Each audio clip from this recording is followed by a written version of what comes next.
Hey guys, welcome to my YouTube channel. ఈరోజు మనం టేస్టీగా క్విక్గా మనందరి ఫేవరెట్ లెమన్ రైస్ ఎలా చేయాలో చూద్దామా. దానికోసం ముందుగా మనం ఒక గ్లాస్ రైస్ తీసుకొని అది బాగా కడిగి అందులో 2 గ్లాసుల వాటర్ పోసుకొని స్టవ్ మీద పెట్టుకోవాలి. ఆ రైస్ అవుతుండగా మనం ఒక ప్యాన్లో ఆయిల్ పోసుకొని పల్లీలు, జీలకర్ర, ఆవాలు, మిర్చి, కరివేపాకు, ఎండుమిర్చి, పచ్చిశనగపప్పు అన్నీ వేసుకొని కలపాలి. దాంట్లో పసుపు, ఉప్పు వేసుకొని మళ్ళీ కలపాలి.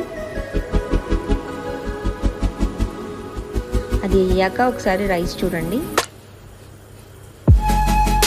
ఇలా మెతుకు అనేది సపరేట్ అయినప్పుడు స్టవ్ ఆఫ్ చేసి ఆ రైస్ని ప్లేట్లోకి ట్రాన్స్ఫర్ చేసుకొని ఫ్యాన్ కింద చల్లార్చుకోవాలి. అలా చల్లగైన రైస్లోకి లెమన్స్ కట్ చేసుకొని ఆ లెమన్ రసాన్ని కలుపుకోవాలి. ఆ రైస్ని ఇందాక చేసుకున్న దాంట్లో కలుపుకోవాలి.